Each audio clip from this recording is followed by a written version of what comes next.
Hello, this is journal entry number 2, and this unit was about ethics and how they can relate with teaching, as we are going to be future teachers. We are actually students learning to be teachers, so ethics is really important.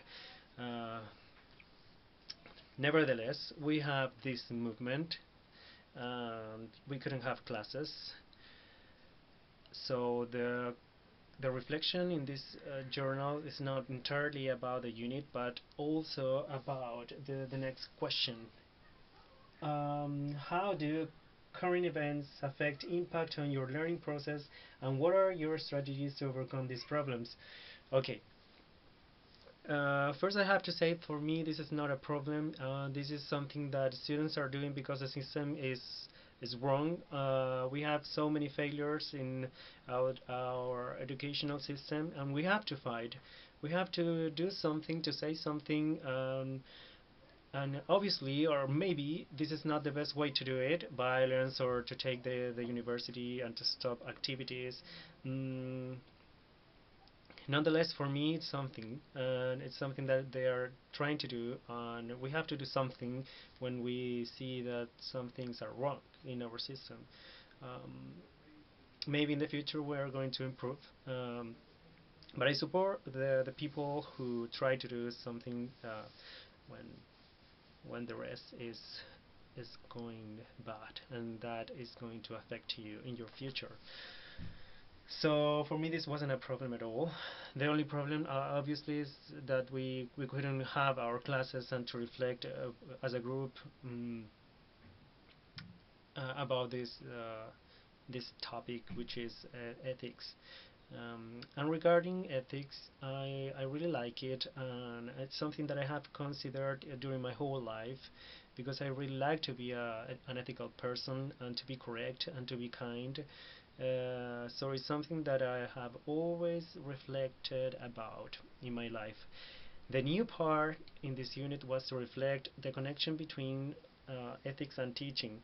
And actually, Elizabeth Campbell says that they are completely connected. And I agree. And I also like what she said about the memories that you are going to generate when you are going to be a teacher. You are going to be a model. Everybody is going to remember you, but it's going to be always about moral standards. So you are going to be remembered because you were a kind, loving person, or if you were a dehumanizing teacher. And I obviously choose to be the one that is going to be remembered because I gave my all to for the cause, for the students' learning, and also the parents' involvement and the collaboration with the colleagues. That's my goal. Um, my cycle in my cycle plan, I set as a goal that I want to consider ethical principle about teaching in my practice, which is what I said, and also to reflect about ethics and take it into account in my decisions. So those are my goals, and I obviously wanted to participate in classes to read the text. What I did is to keep moving, to keep learning, to keep doing things in English, like reading, watching videos, speaking to people, teaching English. Mm, and specifically about the text, I read some parts, not everything, just because I needed to fulfill a task. And well, it was an obligation, and I did it because of that. But I learned doing it. It was a good way of learning to make this video about an ethical dilemma, and I had a good time, and I learned about this topic. So it was a good thing. Mm, but I didn't because it was something that I was supposed to complete, or because I really care about bureaucracy or to fulfill something that is meant to be fulfilled. I did it because I wanted to learn, and obviously I didn't want to get a one. Mm,